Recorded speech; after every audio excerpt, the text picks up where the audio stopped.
Hi, my name is Ryan Parish, and I'm here with Chris from Motionless in White here in their stop in Seattle.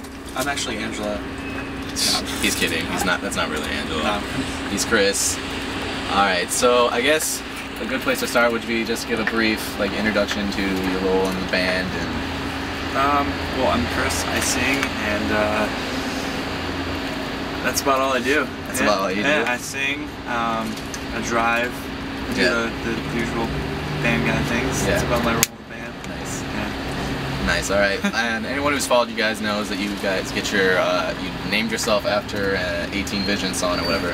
What I'd like to know is what exactly about that stood out to you and what it meant to you guys that you decided to make that the name of your band.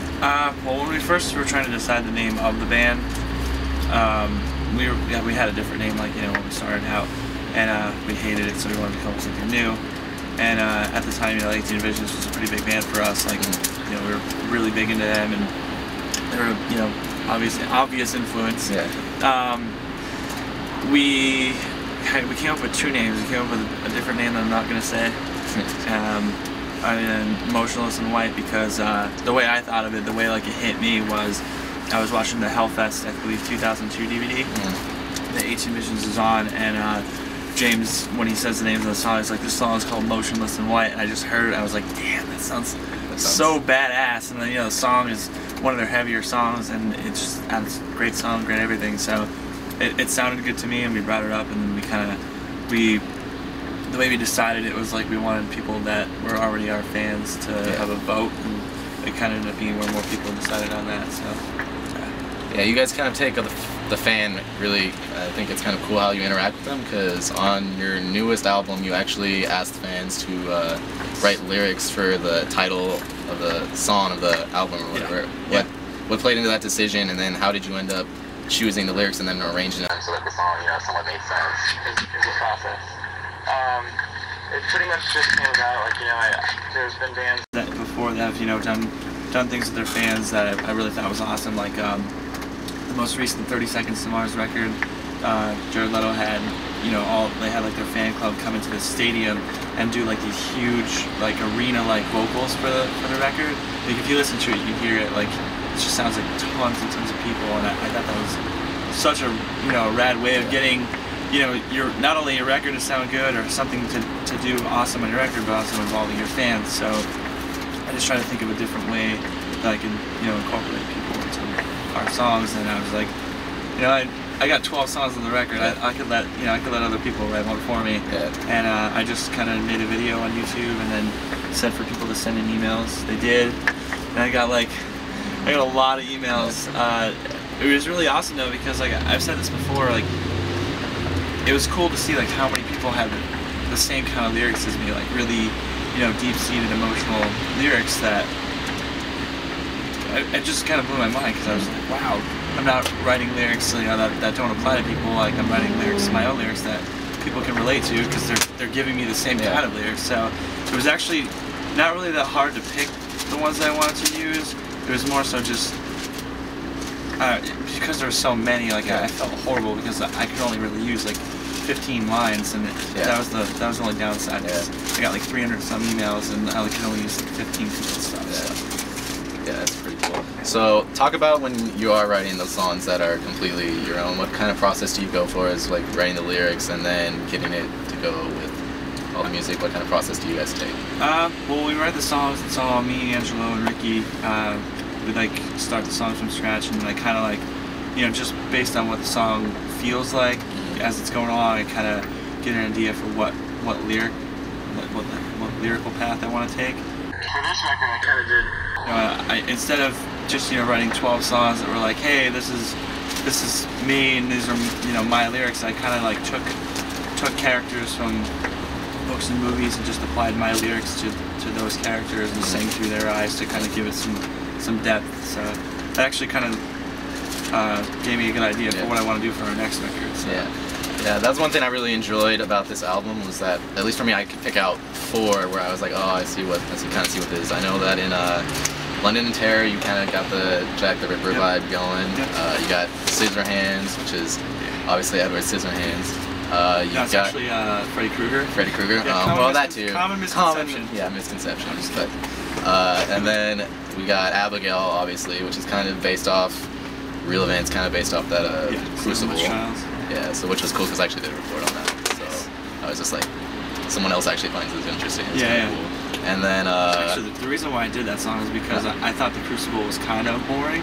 But I mean, I love the Salem Witch Trials story, so to speak. But like, it didn't really like grab me. But at the same time, it kind of did, to the point where I wanted to take my try of making it a little bit more, more. I don't even know the word. More captivating, I guess. Yeah, so that's cool. And then the other one I picked up was like Undead Ahead, kind of has the Sleepy Hollow trend to it. So are there any other hidden ones that I missed there, or is that? There's We Only Come Out at Night, which is about the movie The Lost Boys. Oh, nice. I didn't even connect that. I used a lot of like taglines from the movie and the lyrics and stuff. Huge fan of Lost Boys. This was your first, I'd say, record on a full length on a pretty major label. So talk about how you guys ended up getting on Fearless and like what made your decision that they were the right label. It was kind of just the right place at the right time for us. Like it wasn't really like a who you know thing, or it's not like we got signed because we were found on the internet before we ever played a show like a lot of bullshit bands do these days. Because you guys have been at it for a while before.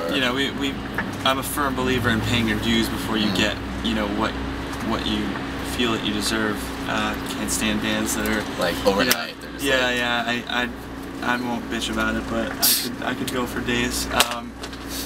Like we were just constantly touring, and then we ended up being on a Warped Tour in, I believe, 2008, and we had a couple days on that. And while we were playing, Sean, actually from Alisana, that been on this tour, he, I guess, was managing bands and ended up catching our set and talked to us after we played, and ended up wanting to be our manager.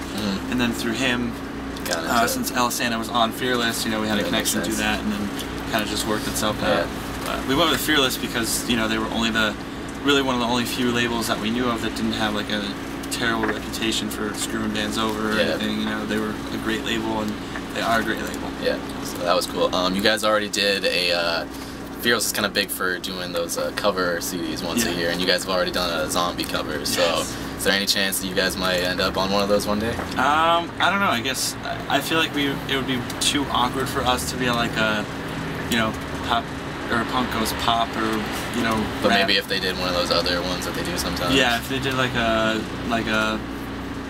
punk goes new metal or something like that, that would be awesome. I'd want to cover a Slipknot song for sure.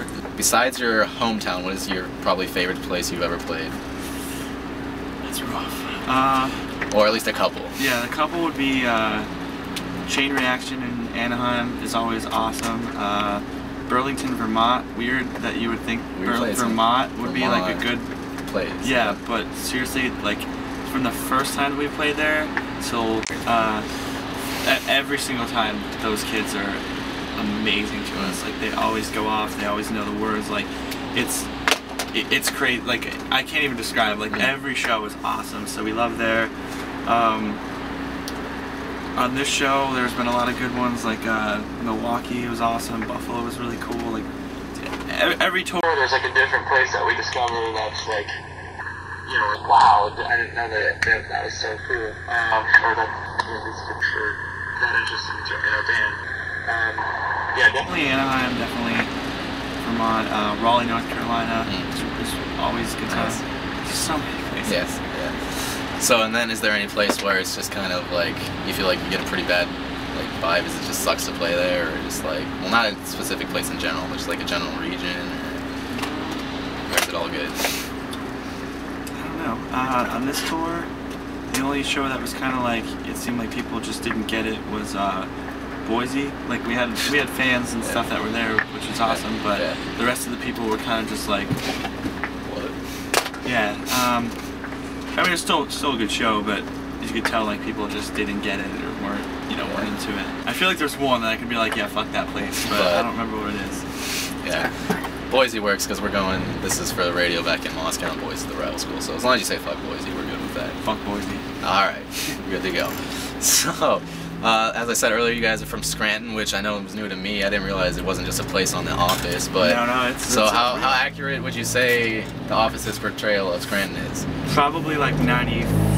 95% accurate. I mean, it's not filmed in Scranton, so they can't really go to places that you know, the actual places, or they can't really, you know, be there. But they do a really good job of like name dropping businesses, or you know, certain places around the area, even like in surrounding cities like Dixon City, Dunmore, and Wilkes-Barre. Like they mentioned it, they know their shit. So it's really awesome. Like we feel like, you know, super privileged to know what they're saying. Like, oh, we're going to Montage now, and I'm like, only 5 minutes from there, you know? Yeah, it's pretty awesome. That's really cool. Do you have a favorite Office character? Dwight. Dwight. All the way. Dwight all the way.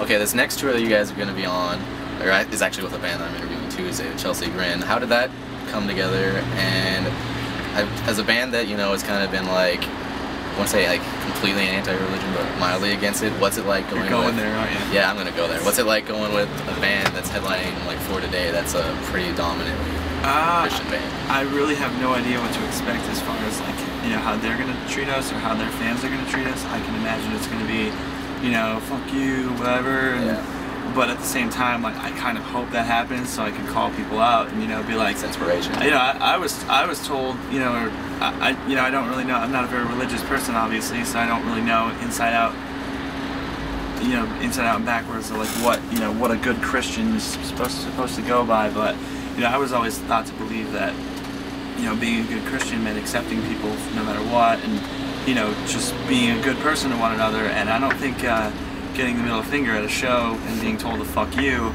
is really accepting. So it's kind of like, you know, I'm gonna call out a lot of hypocrites and a lot of contradicting, you know, I don't want to go too far into it, but I know that we're gonna get it, and you know, we don't have a religion. Our band doesn't give a fuck about religion. Like we do what we do that comes across as anti-religious to, you know, sort of mock religion, because I can't stand how people use it as a money-making scheme, and I can't stand how it's become such a trend to say like, I'm Christian, and you know, you're like, if you're a band, you know, I'm Christian, you're I can't snap because that's alright. But it's I could go on for so long about it. I just think that as long as For Today is respectful to us, and we're gonna be respectful right back, and have no problems at all. Their fans and whatever is a different story. We've toured with Chelsea Grin before, so we know those dudes are cool. So that's awesome. I'm looking forward to that one. But okay. So another question. This one's a little bit off topic, but you guys wrote a long time ago. There's a Christmas song you wrote that is one of my favorites. And my only real question about that is there's this rant you have, and I've tried to find, because I can pick out parts of it, but I can't pick out the whole thing. And everywhere I look, people are like, when we get to that part, it's like, what the hell is he saying? I don't know what the fuck's going on. So that part actually isn't even me. That's my friend Evan from a band that we used to be in our area. They're not anymore, but they're called Auxilia, and really good friends of ours at the time. And I kind of just had him guess. He was notorious in our area for being able to, like, you know, scream really fast, like that "Me Without You, Norma Jean" kind of stuff. And I really wanted that part in there, so he wrote that thing. And I think the only part that I remember is actually something about Mrs. Claus having sex with one of the reindeers and Santa catching it and getting really pissed off, and like he bet the shit out of her. I don't remember what it is. It's just really funny, really obscene, and just terrible. But it was awesome. Yeah, that was awesome. I always play that at Christmas time. It's one of my favorites. So we get asked to play it a lot, but I don't think it's ever gonna happen again. Thanks for taking the time to let us talk to you and stuff, and we hope you guys can keep making music, and hope to see you again soon. It's not on a ship, won't be again, will you? But in hell.